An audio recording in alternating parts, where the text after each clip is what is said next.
Сега ще изчакаме първо посланника да приветства хората, след това Бойко Борисов да се обърне към тях и след това ще каже няколко думи и ще ти каже кога да отидеш и да поднесеш подаръка от името на всички български ученици в чужбина, в българските училища.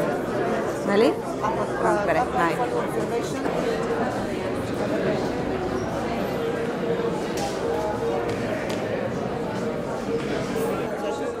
Аз не мисля, че той може да забрави как е дошъл в Лондон и как са ми подарили розата. Нали?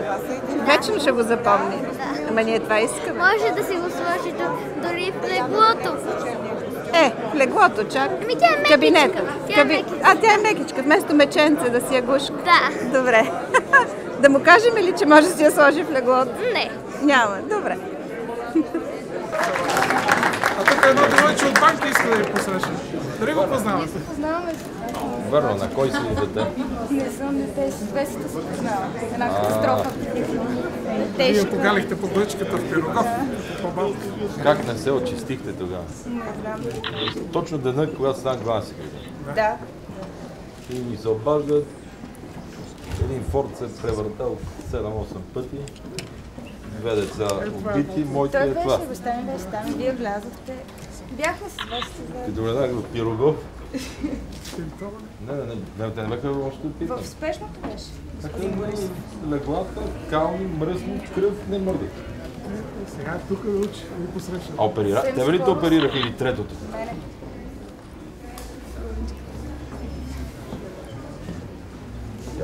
Нямаше шанс да оживете.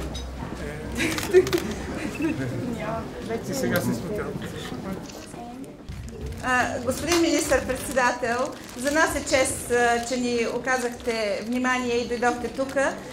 Ние сме учителското воинство в Лондон. Не знам дали знаете, но българското посолство е хазяин на най-голямото и едно от най-старите български училища зад граница. Нашето училище от 23 години съществува тук. Имаме послание от вас от името на Асоциацията на българските училища в чужбина, които са над 140 вече на брой. Искаме да благодарим за това, че вашето правителство отключи програмата Роден език и култура зад граница. Благодарение на тази програма 52 български училища по цял свят започнаха да работят на друга основа. Сигурно никой не ви е подарявал символа на България, българската роза в такъв размер. Искаме тя да ви е талисман, да ви носи късмет. Вики от втори клас едва ми я отдържа. Вики, ти си наред. Да ви носи късмет. Вики каза, ма той може да си ляга с нея вече, защото тя е мекичка. Вместо меченце. Вие ще решите къде да я сложите. Като символ на БСП може да си лягаме с. Право е детето, така трябва. Да горе подарък.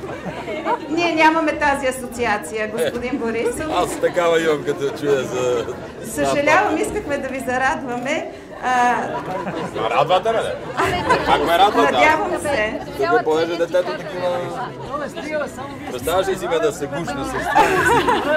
Розата е символ и на Англия, господин Борисов. Така че ние обединяваме в този подарък към вас два символа на Англия и на България. И понеже нямахте време да дойдете в нашето училище, си позволявам, освен писмото на нашата асоциация, да ви дам един албум от нашето училище. Много е хубав за четене. Вътре са произведенията на нашите деца, които обичат България и милеят за нея. Дано имате време да ги прочетете в самолета. Това е писмото на Асоциацията на българските училища в чужбина с предложения за подобряване на работата на училищата зад граница. Да не е рушвет проверява. Ники, вземи го.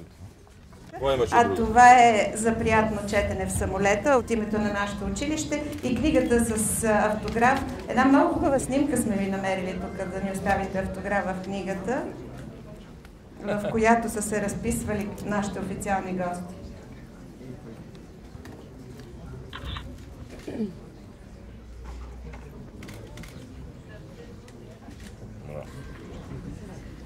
Къде сте, бе?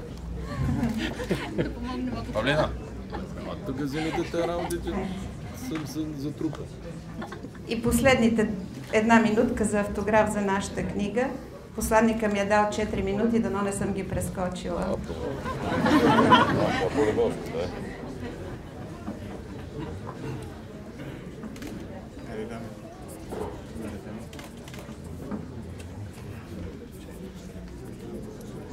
супер учителя, да ще има точно едновременно. Какво им написахте? Тайна. Почти.